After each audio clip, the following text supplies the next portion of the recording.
एंटीलिया के बाहर विस्फोटक मिलने के बाद से लगातार सवालों के घेरे में मुंबई पुलिस। और इस वक्त की बड़ी खबर यह कि परमवीर सिंह का होमगार्ड विभाग में तबादला कर दिया गया है। मुंबई के पुलिस कमिश्नर परमवीर सिंह, उनको ट्रांसफर करने के आदेश जारी कर दिए गए हैं। अब से कुछ मिनट पहले की यह बड़ी खबर महाराष्ट्र से आ रही है।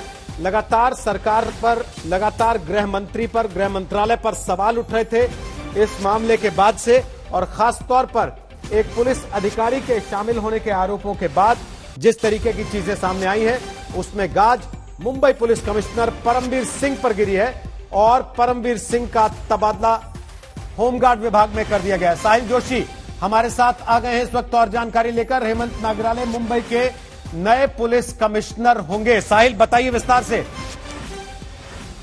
देखिए, खबर यह है कि जिस तरीके से ये पूरे मामले पर जो पूरी कंट्रोवर्सी हो गई थी, सचिन वाजे को की गिरफ्तारी हुई, उसके बाद से ही यह लग रहा था कि मुंबई के पुलिस कमिश्नर अब बदले जाएंगे। और आखिरकार जो महाराष्ट्र के डीजीपी इस वक्त, जिनके पास एडिशनल चार्ज है महाराष्ट्र के डीजीपी के पास, उनको ये चार्ज दिया गया है मुंबई के पुलिस कमिश्नर पद का। रजनीश सेठ जो महाराष्ट्र के एंटी करप्शन ब्यूरो के डायरेक्टर जनरल थे, उनको महाराष्ट्र के डायरेक्टर जनरल ऑफ पुलिस का चार्ज फिलहाल दिया गया है। और परमवीर सिंह जो मुंबई के पुलिस कमिश्नर थे, उनको डीजी होमगार्ड्स के पद पर भेजा गया है। ये एक रीशफल, एक तरीके से पूरा डीजी के जो कैडर के जो अधिकारी है महाराष्ट्र पुलिस के, उनमें ये पूरी तरीके से एक रीशफल किया गया है। लेकिन सबसे बड़ी बात यही रहेगी कि मुंबई के पुलिस कमिश्नर परमवीर सिंह, क्योंकि सबसे बड़ी बात यह थी कि महाराष्ट्र विधानसभा का जब अधिवेशन चल रहा था, तब पहली बार महाराष्ट्र के नेता विपक्ष देवेंद्र फडणवीस की तरफ से इस पूरे मामले पर मामला सामने आया। उन्होंने यह मामला उजागर किया कि किस तरीके से सचिन वाजे, मनसुख हिरेन के साथ उनका संपर्क था, और यह बात मुंबई पुलिस क्राइम ब्रांच को इसके बारे में जानकारी नहीं थी। लेकिन महाराष्ट्र एटीएस भी इसकी पूरी जांच कर रहा था, उनके तरफ से यह जानकारी कहीं ना कहीं इस बारे में निकल रही थी। लेकिन मुंबई क्राइम ब्रांच जो इस बारे में जानकारी ले रहे थे, सचिन वाजे खुद इस केस के आए थे, और महाराष्ट्र विधानसभा में सरकार ने सचिन वाजे का समर्थन किया। और उसके बाद आखिरकार एनआईए की एंट्री होने के बाद इस मामले की परतें खुली। सचिन वाजे ने ही ये पूरा कांड रचा था, ये बात भी खुलकर सामने आई। जो कल का इन्वेस्टिगेशन है, उसमें एक नई गाड़ी उनकी मिली है Maharashtra police Mumbai police headquarter से 50 मीटर की दूरी पर यह गाड़ी जब्त की गई। वहां से नोट काउंट करने की मशीन उस गाड़ी से मिली है, कई नोट उसमें मिले हैं। ये सारी चीजें देखते हुए कहीं ना कहीं मुंबई पुलिस कमिश्नर पर गाज गिरेगी, ये बात साफ निकलकर सामने आ रही थी। अपने जो सबऑर्डिनेट्स हैं उन पर उनका ध्यान नहीं था, यह बात दरअसल इससे निकलकर सामने आती है। और दूसरी अहम बात इससे निकलकर यह सामने आई कि जो ब्रीफिंग किया गया था पॉलिटिकल एस्टैब्लिशमेंट को, उस ब्रीफिंग में कहीं ना कहीं कुछ गड़बड़ियां थी, जिसके वजह से नेता विपक्ष के पास ज्यादा जानकारी निकलकर सामने आ रही थी। उन्होंने जो आरोप लगाए, वो सारे आरोप एक तरीके से एनआईए के इन्वेस्टिगेशन में सही साबित हुए, और इसके वजह से मुंबई के पुलिस कमिश्नर आखिरकार उनका तबादला कर दिया गया है। हालांकि कल महाराष्ट्र के उप मुख्यमंत्री अजीत पवार का यह कहना था कि एनआईए की जांच में जब ये मामले सामने आएंगे, तब इसके बारे में कार्रवाई के बारे में सोचा जाएगा। अभी तक मुंबई पुलिस कमिश्नर का नाम एनआईए की जांच में नहीं आया है। सचिन वाजे के अलावा बाकी किसी भी अधिकारी का नाम अब तक एनआईए की जांच में नहीं आया है। लेकिन एनआईए ने मुंबई क्राइम ब्रांच के 5 अधिकारियों का स्टेटमेंट लिया है, उनसे पूछताछ की है। सचिन जो इस केस से जुड़े हुए थे, जो इस केस के आयो बने थे सचिन वाजे को हटाने के बाद से, तो जाहिर सी बात है कि मुंबई पुलिस के आयुक्तालय पे जो मुख्यालय है, उस पर कहीं ना कहीं एनआईए की नजर रहेगी। एक दिन पहले एनआईए ने क्राइम ब्रांच में रेड की, सर्च ऑपरेशन किया, और वहां से जो सचिन वाजे का लैपटॉप था या बाकी चीजें थी, उसको उन्होंने जब्त किया है वहां से। दूसरी अहम बात की जो सफेद कलर की इनोवा गाड़ी वहां पर दिखाई दी गई थी उस सीसीटीवी फुटेज में, वो भी मुंबई के क्राइम ब्रांच के क्राइम इंटेलिजेंस यूनिट का हिस्सा थी, ये बात भी उभर कर सामने आई है। ये सारी चीजों को देखते हुए कहीं ना कहीं पॉलिटिकल एस्टैब्लिशमेंट, चीफ मिनिस्टर और महाराष्ट्र के हायर अप्स कहीं ना कहीं नाराज नजर आ रहे थे कि उनके यहां पर ब्रीफिंग की गड़बड़ियां हुई है, और आखिरकार इसी के चलते परमवीर सिंह का तबादला किया गया। एक बार फिर अगर मैं लोगों को बताना चाहूंगा कि किस तरीके से जो महाराष्ट्र के जो हायर पुलिस अधिकारी है, सारे डायरेक्टर जनरल पद के, उनका रीशफल एक तरीके से कर दिया गया है। जो अनिल देशमुख महाराष्ट्र के गृह मंत्री है, उन्होंने ट्वीट करके इसके बारे में जानकारी दी है। उसके मुताबिक महाराष्ट्र के अभी जो डायरेक्टर जनरल ऑफ पुलिस है, जो महाराष्ट्र के डायरेक्टर जनरल पुलिस का एडिशनल कार्यभार देख रहे थे, हेमंत नगराले, वो मुंबई के पुलिस कमिश्नर बनेंगे। वो मुंबई पुलिस के कमिश्नर पद का चार्ज अभी थोड़ी देर के बाद लेंगे। उनके पास एडिशनल चार्ज होगा post of director general of police का। वो चार्ज जो है additional charge director general of police का, वो रजनी सेठ को दिया गया है, जो इस वक्त महाराष्ट्र के डायरेक्टर जनरल एंटी करप्शन है। उसके बाद जो स्टेट सिक्योरिटी कॉर्पोरेशन है, वो संजय पांडे, उनको दिया गया है, जो पहले महाराष्ट्र होमगार्ड के डीजी थे, और परमबीर सिंह का तबादला अब होमगार्ड के डीजी के पद पर किया गया है। साहिल, तो पिछले कई दिन से विवाद चल रहा था लगातार इस बात को लेके।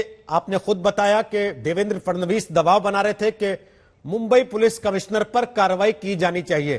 तो एक, इसको रिशफल की शक्ल देने की कोशिश क्यों की गई है?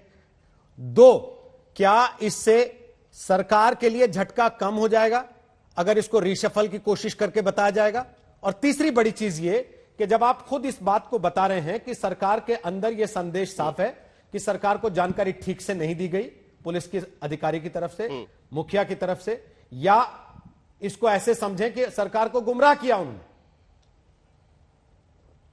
देखिए, तीनों बात के अलग अलग जवाब है। पहला जो आपका सवाल है, देवेंद्र फडणवीस का पूरा जो टारगेट है, जो विधानसभा के भाषण आप निकालिए, उनकी प्रेस कॉन्फ्रेंसेस निकालिए, जो सारा टारगेट था वो सचिन वाजे पर था। और उनका यह आरोप था कि सचिन वाजे सीधे महाराष्ट्र के पॉलिटिकल एस्टैब्लिशमेंट से बात कर रहे हैं। उनका यह कहना था कि शिवसेना से सचिन वाजे सीधे संपर्क में है, शिवसेना के नेताओं से वो सीधे संपर्क में है, और इसके चलते ही उनको बचाया जा रहा है। तो पुलिस कमिश्नर से ज्यादा उनका आरोप जो शिवसेना के नेता है उन पर, और मुख्यमंत्री उद्धव ठाकरे, इन पर उनका सीधा सीधा आरोप था। दूसरी बात कि क्या इनको हटाने से पॉलिटिकल एस्टैब्लिशमेंट पर ये कम हो जाएगा, तो मुझे नहीं लगता कि ऐसा होगा, क्योंकि जाहिर सी बात है महाराष्ट्र सरकार के होते हुए ये घटना घटी है। महाराष्ट्र विधानसभा में जो चीजें हुई वो सारे लोगों ने देखी है। ये काफी अचरज की बात है कि आमतौर पर पुलिस एस्टैब्लिशमेंट की तरफ से सरकार के पास सारी जानकारियां पहले आती है, और सरकार हर वक्त तैयार होती है कोई भी सवाल पूछते हैं तो उसका जवाब देने के लिए। लेकिन यहां पर उल्टा हो रहा था। नेता विपक्ष देवेंद्र फडणवीस सब जानकारी पहले दे रहे थे। उनके तरफ से ये पहली बार पब्लिक फोरम में ये बात निकलकर सामने आई कि जो मनसुख हिरेन है, उनका संपर्क कहीं ना कहीं सचिन वाजे के साथ था। कॉल डेटा रिकॉर्ड्स उनके पास है, ये भी उन्होंने ये बात रखी थी। उसके साथ ही ये भी जानकारी उन्होंने देने की कोशिश की कि कैसे वो गाड़ी सचिन वाजे खुद इस्तेमाल कर रहे थे। और ये सारी जानकारी विधानसभा में सरकार की तरफ से नहीं आई, सरकार की तरफ से सचिन वाजे का बचाव किया गया। तो इसके मद्देनजर कहीं ना कहीं सरकार पर भी इसकी जिम्मेदारी रहती है।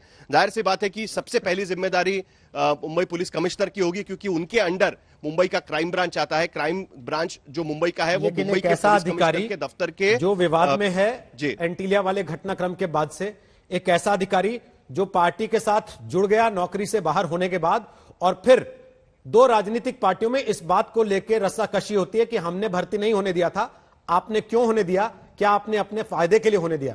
क्या यह कहा जा सकता है कि शिवसेना के नेताओं को बचाने के लिए पुलिस कमिश्नर को बलि देनी पड़ी?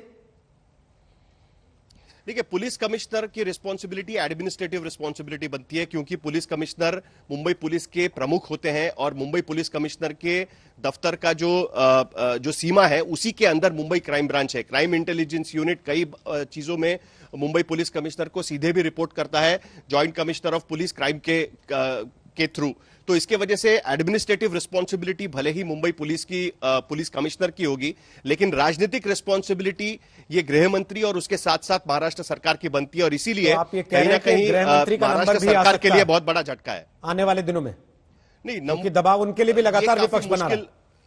मुझे नहीं लगता कि होम मिनिस्टर का नंबर इतने जल्दी इसमें आएगा। ये जरूर है कि जब कैबिनेट में रीशफल होगा, देखिए ये राजनीतिक फैसला होगा, और राजनीतिक फैसले आपने देखा होगा कि कभी भी सीधे उस कारण के वजह से तबादले नहीं होते हैं। किसी भी सरकार में कोई और कारण देकर तबादला होता है। इसके पहले आपको याद होगा कि छगन भुजबल पर तेलगी स्कैम में आरोप लगे थे, लेकिन उनका तबादला तेलगी स्कैम की वजह से नहीं हुआ था। किसी मीडिया हाउस के दफ्तर पे उनके समर्थकों ने हमला किया, ये कारण देकर उनको गृह मंत्री पद से इस्तीफा देना पड़ा था।